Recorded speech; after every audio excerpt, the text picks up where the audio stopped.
Selamat pagi dan salam sejahtera untuk kita semua.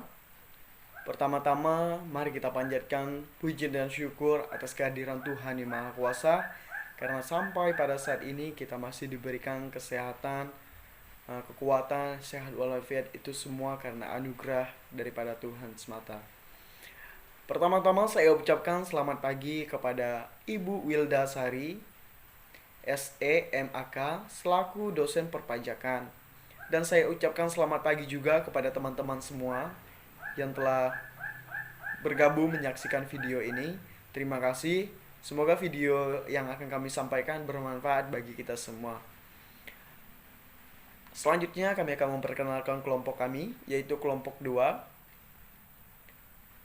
Pertama, perkenalkan, nama saya Ferry Kurniawan. Ada rekan-rekan saya. Yang pertama ada Imelda Angelina. Yang kedua ada Yola Yudhistari. Yang ketiga ada Supiana Anita. Yang keempat ada Kartika. Dan yang kelima adalah Rizka. Itu adalah nama-nama rekan yang bekerja sama dengan saya. Terima kasih saya ucapkan kepada teman-teman juga yang telah bekerja sama, yang telah juga berjeripaya untuk menyelesaikan makalah dan PowerPoint ini dan juga video ini. Terima kasih untuk kerjasamanya. Baik, langsung saja. Pada pagi hari ini kita akan membahas pajak penghasilan pasal 21. Nah, dalam kelompok kami diberikan tugas oleh dosen, yaitu tentang pajak penghasilan pasal 21. Langsung saja kita akan masuk ke dalam materi. Yang pertama yaitu adalah pengertian dari pajak penghasilan pasal 21. Nah, mungkin ada teman-teman sebagian di sini yang sudah mengerti apa sih pajak penghasilan pasal 21 ini. Nah, yang sudah mengerti, adapun yang juga belum tahu apa sih pajak pasal 21 itu. Nah, di sini kami akan menjelaskan kepada teman-teman semua apa itu pajak penghasilan pasal 21. Pajak penghasilan pasal 21 yang dipungut sehubung dengan pekerjaan, jasa, dan kegiatan yang dilakukan oleh wajib pajak orang pribadi adalah pajak atas penghasilan, gaji, upah, honorium, tunjangan, dan pembayaran lain dengan nama dalam bentuk apapun sehubungan dengan pekerjaan atau jabatan, jasa, dan kegiatan yang dilakukan oleh WPOP dalam negeri. PPh pasal 21 dipotong, distor, dan dilaporkan oleh pemotong pajak, yaitu memberi kerja, bendaharawan pemerintah, dan pensiun, badan perusahaan, dan penyelenggaraan kegiatan. Nah, itu adalah pengertian dari pajak penghasilan pasal 21. Selanjutnya, ada yang wajib menerima dari pajak penghasilan pasal 21 ini. Siapa sih mereka yang wajib menerima pajak penghasilan pasal 21? Kami akan memberitahukan kepada teman-teman atau menjelaskan kepada teman-teman orang-orang yang menerima penghasilan yang akan dikenakan oleh wajib pajak itu yang di dalam kategori seperti apa. Nah, yang sudah kami rangkum menjadi satu orang yang wajib dalam pajak penghasilan pasal 21 ini adalah ada 9 oknum atau ada 9 kategori yang wajib menerima dari pajak penghasilan pasal 21 atau yang dikenakan pajak pasal 21 ini. Yang pertama ada pejabat negara.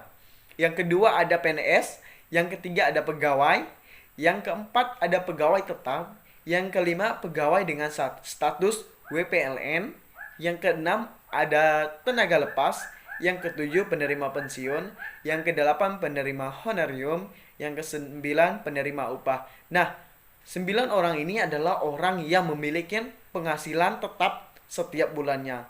Kenapa mereka dikenakan penghasilan pajak pasal 21? Karena mereka memiliki penghasilan yang tetap. Nah, oleh dari itu mereka secara langsung akan dikenakan oleh pajak pasal 21 ini. Selanjutnya, nah kalau tadi kita berbicara dengan orang yang menerima pajak atau mereka yang wajib dikenakan pajak, yaitu orang yang memiliki penghasilan tetap setiap tahunnya, setiap tahun, setiap bulan gitu. Itu yang mereka yang diwajibkan untuk menerima pajak tersebut. Nah, sekarang kita akan bahas kategori mereka yang bukan wajib pajak PPh pasal 21. Nah, siapa sih mereka yang bukan wajib pajak pasal PPh pasal 21 ini? Nah, kami telah merangkumnya menjadi dua. Ada dua orang yang bukan merupakan wajib pajak. Nah, yang pertama adalah pejabat perwakilan diplomatik dan konsultan. Nah, di sini akan kami uraikan siapa sih pejabat perwakilan diplomatik dan konsultan tersebut. Yang pertama itu adalah bukan warga negara Indonesia. Yang kedua, tidak menerima atau memperoleh penghasilan lain di luar jabatannya di Indonesia. Yang ketiga, negara yang bersangkutan memberi perlakuan timbal balik. Nah, dalam pejabat perwakilan diplomatik dan konsulat itu ada tiga kategori yang memang mereka bukan penerima PPh pasal 21 ini. Nah, yang kedua ada pejabat perwakilan organisasi internasional. Nah, pejabat perwakilan organisasi internasional ini memiliki dua kategori. Yang pertama, bukan warga negara Indonesia. Yang kedua, tidak menjalankan usaha atau melakukan kegiatan atau pekerjaan lain untuk memperoleh penghasilan di Indonesia. Nah, jadi karena mereka tidak menjalankan usaha, tidak melakukan kegiatan atau pekerjaan di negara Indonesia, maka mereka tidak dikenakan wajib pajak penghasilan pasal 21 ini. Selanjutnya, baik, kita akan berlanjut ke subjek pajak PPh pasal 21. Nah, selain dari yang wajib pajak, selain dari yang mereka yang bukan menerima wajib pajak pasal 21 ini, ada subjek pajak PPh pasal 21. Dalam subjek ini ada 5 kategori. Yang pertama, pegawai atau pegawai yang dalam kategori itu PNS, pegawai tetap, pegawai lepas yang memperoleh penghasilan dari pemberi kerja secara berkala. Nah, itu yang dalam kategori pegawai. Nah, yang kedua itu adalah penerima pensiun. Itu merupakan salah satu subjek pajak. Yang ketiga itu penerima honorium. Honorium ini seperti ya kayak mereka menerima uang honor gitu ya. Yang keempat ini pemberian upah. Pemberian upah ini biasanya dilakukan oleh orang yang telah melakukan suatu pekerjaan dan akan dibayar upah gitu sebagai ya boleh dikatakan sebagai ucapan terima kasih kita kepada dia karena dia telah bekerja dan kita memberikan upah yang setara dengan pekerjaannya orang tersebut. Nah, yang kelima itu adalah orang pribadi yang mau memperoleh penghasilan sehubungan dengan pekerjaan, jasa atau kegiatan dari pemotong pajak. Nah, orang yang pribadi memperoleh penghasilan sehubungan dengan pekerjaan, jasa atau kegiatan. Nah, ini adalah orang yang melakukan bisnis. Misalnya di dalam dunia bisnis itu kan ada beberapa kegiatan, ada jasa dan lain sebagainya. Itu mereka akan dikenakan pajak gitu. Nah, tadi ada subjek. Sekarang ada pengecualian subjek pajak PPh pasal 21. Ada 2 kategori. Yang pertama adalah pejabat perwakilan diplomatik dan konsulat atau pejabat lain dari negara asing dan orang-orang yang diperbantu kepada mereka yang bertempat tinggal sama dengan mereka dengan syarat bukan warga Indonesia serta tidak menerima atau memperoleh penghasilan lain di luar jabatannya. Nah, yang kedua ada pejabat perwakilan organisasi internasional dengan syarat bukan warga negara Indonesia dan tidak menjalankan usaha atau kegiatan lain untuk memperoleh penghasilan di Indonesia. Nah, itu ada 2 pengecualian subjek pajak PPh pasal 21. Pejabat perwakilan diplomatik dan konsulat, pejabat perwakilan organisasi internasional dengan syarat bukan warga negara Indonesia. Nah, itu ada 2 pengecualian subjek pajak.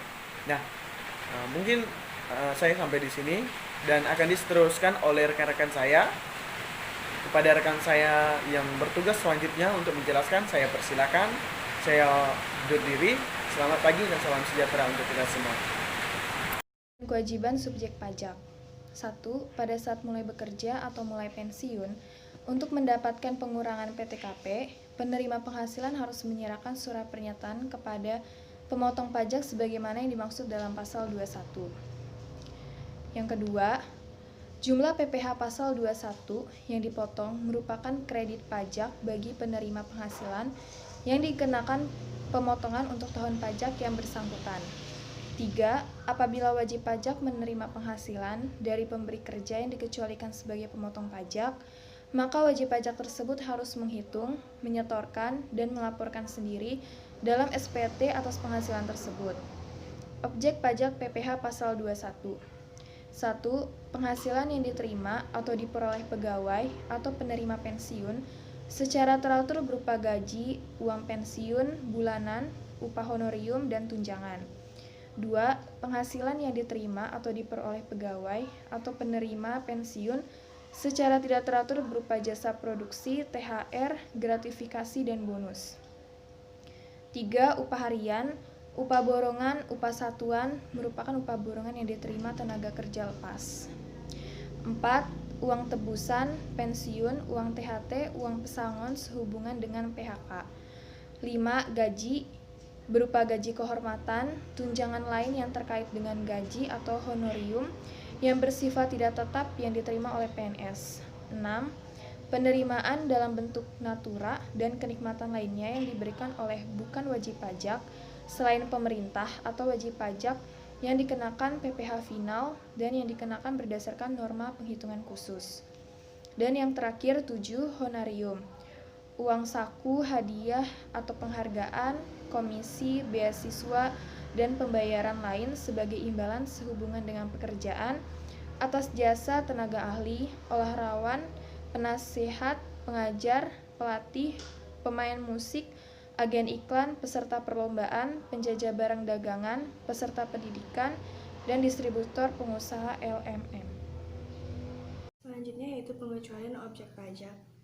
PPh pasal 21. Yang pertama yaitu pembayaran asuransi dari perusahaan asuransi kesehatan, asuransi jiwa, dan juga asuransi dwiguna.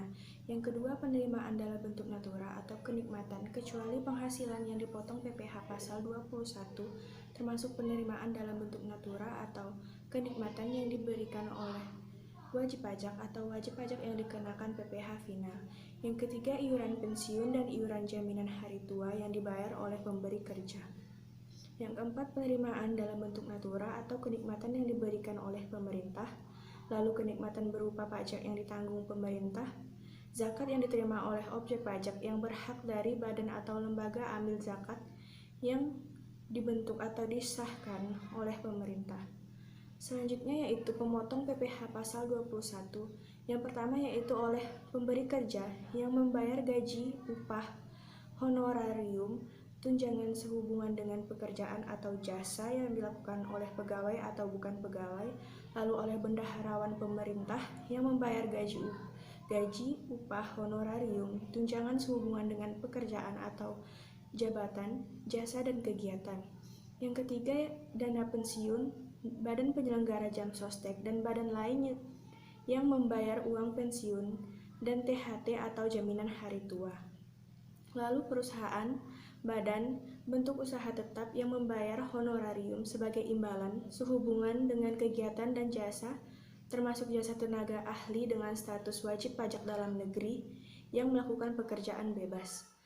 Yang kelima, perusahaan, badan, bentuk usaha tetap yang membayar honorarium sebagai imbalan sehubungan dengan kegiatan dan jasa yang dilakukan oleh objek pajak dengan status wajib pajak luar negeri.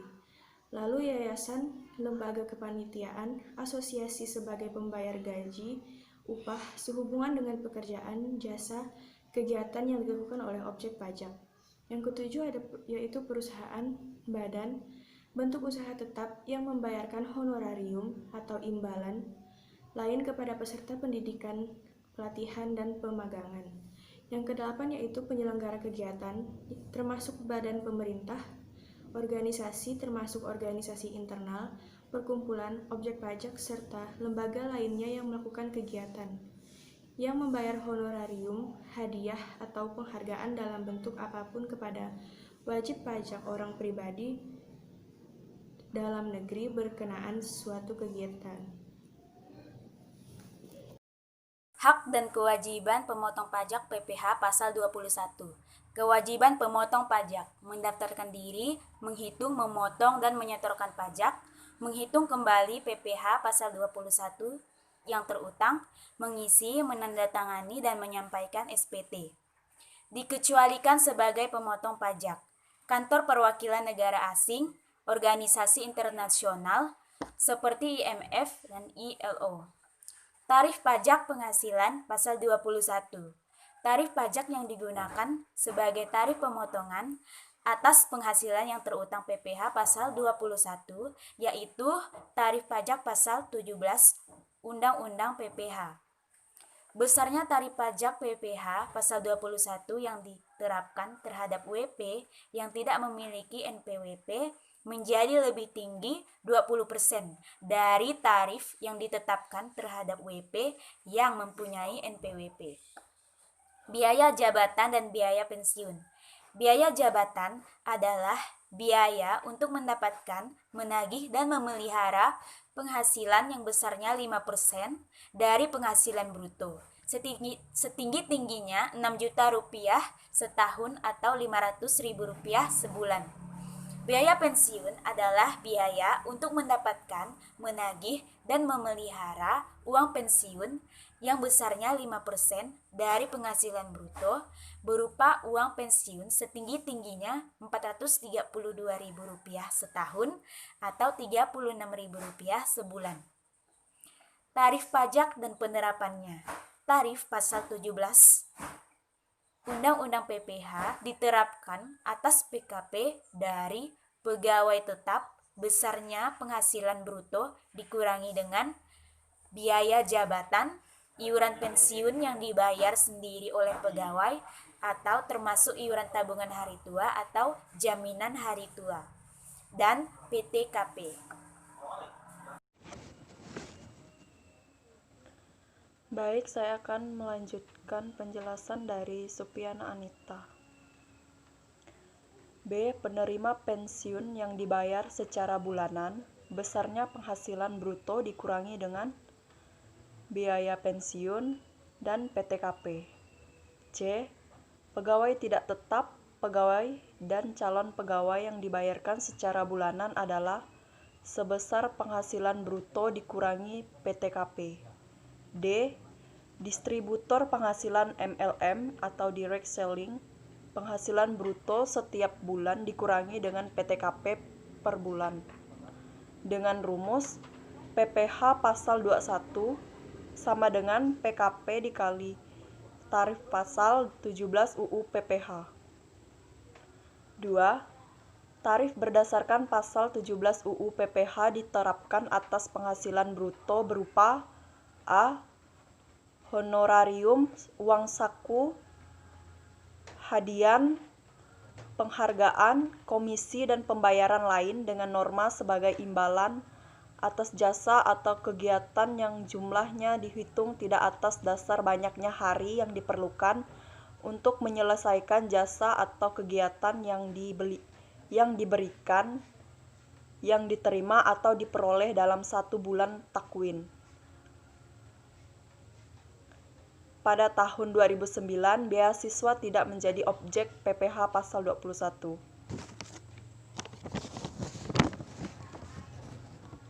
B. Honorarium yang diterima atau diperoleh anggota Dewan Komisaris atau Dewan Pengawas yang tidak merangkap sebagai pegawai tetap pada perusahaan yang sama selama 1 tahun takwin. C. Jasa produksi, tantiem, gratifikasi, bonus yang diterima atau diperoleh mantan pegawai selama 1 tahun takwin. D. Penarikan dana pensiun oleh peserta program pensiun yang dibayarkan oleh penyelenggara program pensiun dengan rumus PPh pasal 21 penghasilan bruto dikali tarif pasal 17 UU PPh. 3. Tarif 15% diterapkan atas perkiraan penghasilan neto yang dibayarkan atau terutang kepada ahli yang melakukan pekerjaan bebas atau pengacara, akuntan, dokter, arsitek, notaris, penilai, aktuaris. Besarnya prakiraan penghasil neto adalah 50% dari penghasil bruto berupa honorarium atau imbalan lain.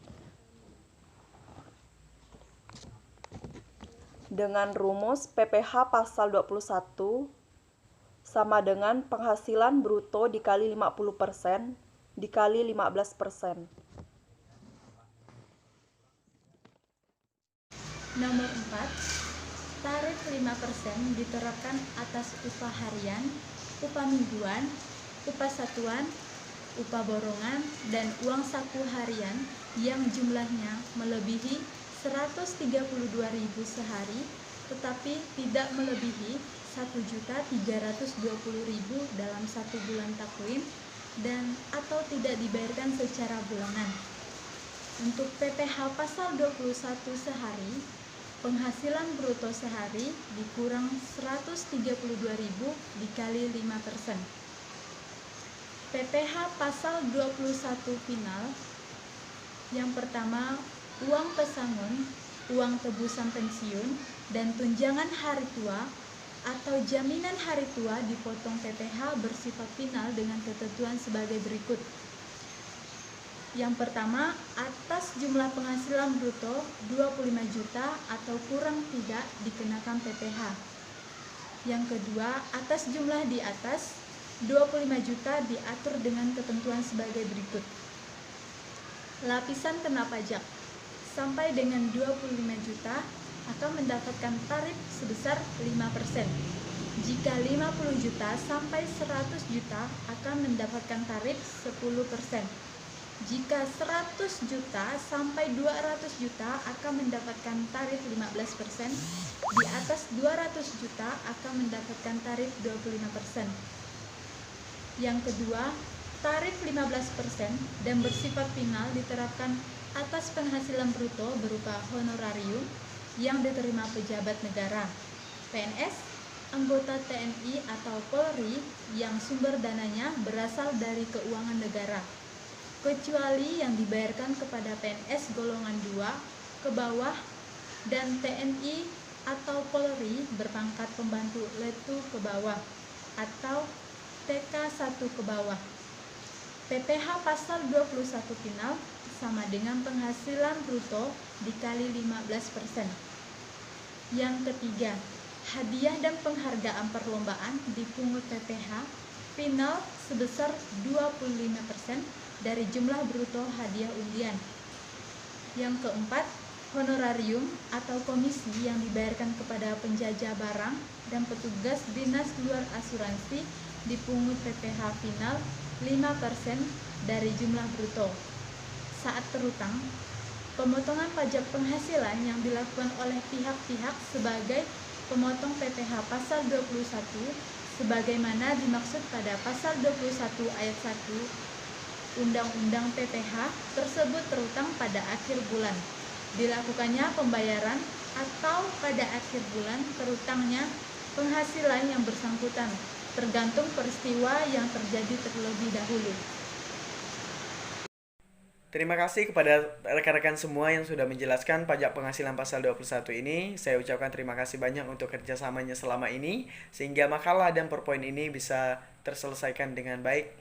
Dan saya juga ucapkan terima kasih banyak kepada teman-teman semua dan Ibu selaku dosen perpajakan. Saya ucapkan terima kasih banyak sudah menyaksikan video ini. Semoga video yang sudah kami buat yang kami jelaskan mengenai pajak penghasilan ini menjadi rema atau menjadi panutan kita atau menjadi bekal kita untuk masa depan nanti. Dan kami ucapkan terima kasih yang sebesar-besarnya kepada Ibu Wildasari SE MAK yang sudah memberikan materi tentang pajak penghasilan pasal 21 ini. Dengan demikian kami mengerti apa yang dimaksud dengan pajak ini, dan biarlah bekal yang sudah kami terima, pelajaran yang sudah kami terima itu akan menjadi bekal atau menjadi panduan kami untuk kedepannya nanti lebih baik dari sekarang. Dan kami ucapkan terima kasih banyak kepada teman-teman semua yang sudah bersedia menyaksikan video ini, dan kami mohon maaf kepada teman-teman semua dan juga ibu. Mungkin dalam kami menjelaskan ada kata-kata yang kurang atau penjelasannya kurang dimengerti. Kami mohon maaf yang sebesar-besarnya. Dan kami juga mohon maaf kalau ada kata-kata kami selama kami menjelaskan video ini ada yang tidak enak atau yang tidak berkenan di hati teman-teman semua dan juga ibu, kami mohon maaf. Saya mewakili dari kelompok 2, kami mohon undur diri, kami pamit. Terima kasih sudah menyaksikan video ini. Dan pesan kami hanya satu, tetap jaga kesehatan dari COVID-19 ini.